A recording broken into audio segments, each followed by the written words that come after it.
ایسے معصومین کی زیارت نہیں ہوتی، ایسے امام زمانہ سے ربط نہیں ہوتا جب تک تو باطن کو نہ سمجھے۔ ہم میں سے اکثر زیارت عاشورہ پڑھتے ہیں، زیارت عاشورہ کے باطن کا پتہ نہیں، حمد پڑھتے ہیں، حمد کے باطن کا پتہ نہیں۔ کتنی مرتبہ زندگی میں زیارت عاشورہ پڑھی آپ نے، اور کتنی مرتبہ آپ نے شمر پہ لعنت بھیجی ہے، بندے کو یاد بھی نہیں۔ شب قدر آتی ہے، 100 مرتبہ مولا علی کے قاتل پہ لعنت بھیجتے۔ فلسفہ لعنت کیا ہے؟ تولا تبرہ، فروع مذہب شیعہ، یعنی جو تولا نہ کرے، تبرہ نہ کرے، شیعہ نہیں۔ اب ہمارے زبان کو کیا بتا دیا؟ تبرہ کا مطلب یہ ہے تو لعنتیں بھیجتا ہے۔ فلسفی آف تبرہ کا پتہ نہیں۔ تبرہ کا مطلب ہے بیزاری۔ رسول خدا کی حدیث سنائی نا، رسول فرماتے ہیں آخری زمانے کے مسلمانوں پر میں مصطفیٰ تبرہ کرتا ہوں۔ یا رسول اللہ آپ تبرہ کرتے ہیں؟ تو صحابی کو کہا تو گھبراتا کیوں ہے؟ اور وہ بھی مجھ پہ تبرہ کرتے ہیں۔ کہا حبیب خدا یہ کیسا مسلمان ہے جو آپ کا کلمہ پڑھے آپ پہ تبرہ کرے؟ کہ بس ایک فرق ہے، میں زبان سے تبرہ کر رہا ہوں، وہ اپنے عمل سے مصطفیٰ پہ تبرہ کرتا ہے۔ مطلب بیزار ہوں میں آخری زمانے کی امت سے، اور وہ عمل نہ کر کے مجھ سے اظہار بیزاری کرتے ہیں۔ جب کہتے ہو نا اللہم لعن اول ثم الثانی والثالث والیزید الرابعہ، اے خدا ان پر لعنت کر، لعنت کر، کیا مطلب؟ اے خدا میں بیزار ہوں پہلے سے، دوسرے سے، تیسرے سے، یزید سے، عمر سعد سے، شمر سے، ابن زیاد سے، بیزار ہوں، بیزار ہوں، بیزار۔ کیوں بیزار ہوں؟ کیا کیا تھا یزید نے؟ شراب پیتا تھا، میں بیزار ہوں۔ تیری مخالفت کی تھی، میں بیزار ہوں۔ ظلم کیا تھا، میں بیزار ہوں۔ حسین کی اطاعت نہ کی، میں بیزار ہوں۔ 4 سالہ بچی کو تماچے مارے، میں بیزار ہوں۔ تو میری بیزاری اس کے عمل سے۔ جب شمر پہ لعنت بھیجتے ہو تو شمر میں کیا تھا کہ میں شمر سے لعنت بھیج رہا ہوں؟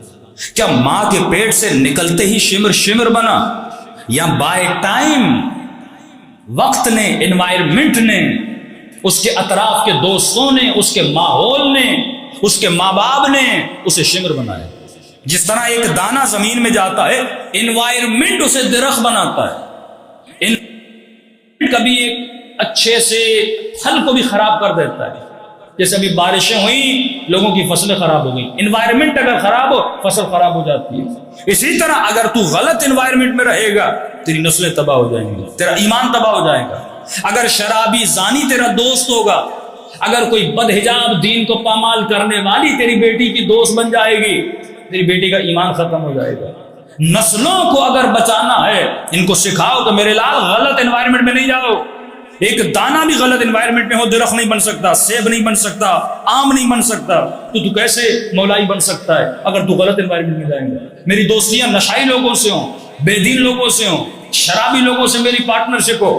اگر بزنس کرتے بھی ہو تو بزنس کی حد تک رہو، اس کو اپنے گھر میں نہ آنے دو، اس کے گھر میں اٹھنا بیٹھنا نہ رکھو، کام سے کام رکھو۔ یہ نہیں کہ اتنا گھل مل جاؤ، جب غلط انوائرمنٹ میں جاؤ گے تمہارا دین و ایمان کیا ہو جائے گا؟ تہوباد ہو جائے گا۔ پہلی صفت جو یزید جو شمر میں تھی، شمر بڑا بے ادب تھا، ہتاک تھا، گالیاں دیتا تھا، چھوٹی چھوٹی بات پہ غصے میں آ جاتا تھا، لوگوں سے لڑائیاں کرتا تھا۔ فرمایا اسی بے ادبی شمر کے وجود میں اتنی ڈیولپ ہو گئی، اتنا بے ادب بنا، اور انتہائی بے ادبی یہ کی کہ اس نے حسین کا سر قلم کر دیا۔ آپ سنتے ہیں نا 4-5 قاتلوں کے نام، تاریخ میں پتہ نہیں لگتا مولا حسین کا گلا کس نے کاٹا تھا۔ کہتے گئے سب تھے لیکن جرت کسی نے نہیں کی تھی۔ آخر میں شمر آگے بڑھا کیونکہ بے ادب تھا۔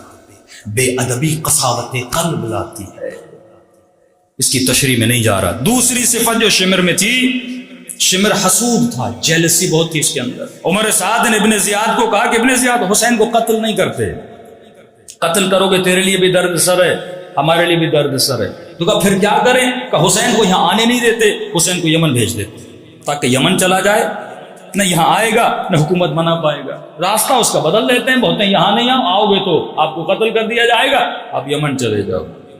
اب شمر سن رہا تھا، یہ ابن سعد سے بہت جیلس تھا کہ ابن سعد کو رے کی حکومت ملنے والی ہے، اتنی چاپلوسی کر رہا ہے۔ اس نے کہا ابن زیاد نہیں، اس میں نقصان ہوگا۔ زیاد نے کہا کیا نقصان؟ کہ حسین یمن جائے گا، یمن پہاڑی علاقہ ہے، وہاں پہ فوج بنا دی تو پھر ہم حسین کو پکڑ نہیں پائیں گے، اور شاید وہاں تک پہنچتے پہنچتے حسین مضبوط ہو جائے گا، پہاڑی علاقے میں ہم داخل نہیں ہو سکتے، اور وہاں پہ علی اور اولاد علی کے بہت سارے چاہنے والے ہیں، لہٰذا حسین کو یمن نہ جانے دیا جائے تاکہ اسے کیا ملے؟ مقام ملے۔ اس حسد میں اس لعین نے غلط مشورے دیتا رہا، کئی اس نے مظالم جو جناب سکینہ کو اب تماچے سنتے کیوں مارتا تھا؟ تاکہ زیادہ سے زیادہ ماروں، زیادہ سے زیادہ مجھے کیا ملے؟ انعام ملے۔ کمپٹیشن تھا اس کا اپنے ساتھ کے ساتھ۔ تیسری چیز شمر کے وجود میں تھی، شمر قوم پرست تھا، قبیلہ پرست تھا۔ کتنے جوانوں کو اسی کراچی میں پولیٹیکل پارٹیز نے قوم پرست بنا دیا۔ میں ساؤتھ افریقہ جاتا ہوں، یو کے جاتا ہوں، کئی ایسے مومنین ملتے ہیں جو آج توبہ کرتے ہیں کہ مولانا ہم غافل و جاہل تھے، قوم پرستی میں ہم نے بڑے ظلم کیے، قتل و غارت کی، لوگوں کو لوٹا قوم پرستی میں، کا دماغ پہ کوئی چیز و سواری نہیں تھی۔ قوم پرستی سب سے بڑی لعنت۔ چوتھی چیز، یہ ملعون لوگوں کی توہین بہت کرتا تھا۔ ویل لکل ہمزۃ لمزہ، اللہ کہتا ہے میری لعنت ہے توہین کرنے والوں پر۔ مومن کبھی مومن کی توہین نہیں کرتا۔ آج علماء کی توہین کی جاتی، ہاں آج مراجع کی توہین کی جاتی، آج ماتمی ماتمی کی توہین کرتا ہے، عزادار عزادار کی توہین کرتا ہے، علی والا کبھی توہین نہیں کرتا۔ پانچویں چیز فرماتے ہیں یہ جب دسترخوان پہ بیٹھتا تھا 5-6 لوگوں کا کھانا کھاتا تھا۔ علی والا کبھی پیٹو نہیں ہوتا۔ دیکھ کے کھاؤ کہ تمہاری ضرورت کتنی ہے اتنا کھاؤ۔ جتنے مولا کے دشمن تھے نا، اکثریت میں یہ عادت تھی، شکم پوری کی عادت، پیٹ پرست تھے، شکم پرست تھے۔ چھٹی صفت جو اس لعین میں تھی، یہ ملعون پیسے کا عاشق تھا، مال کا عاشق تھا۔ آج مومن دیکھے کہ ان 6 صفات میں سے میرے اندر کتنی صفات۔ پہلی صفت جو سب سے بری، بے ادبی کا ہونا چاہیے۔ وقت نہیں ہے میں اس کو کھولوں،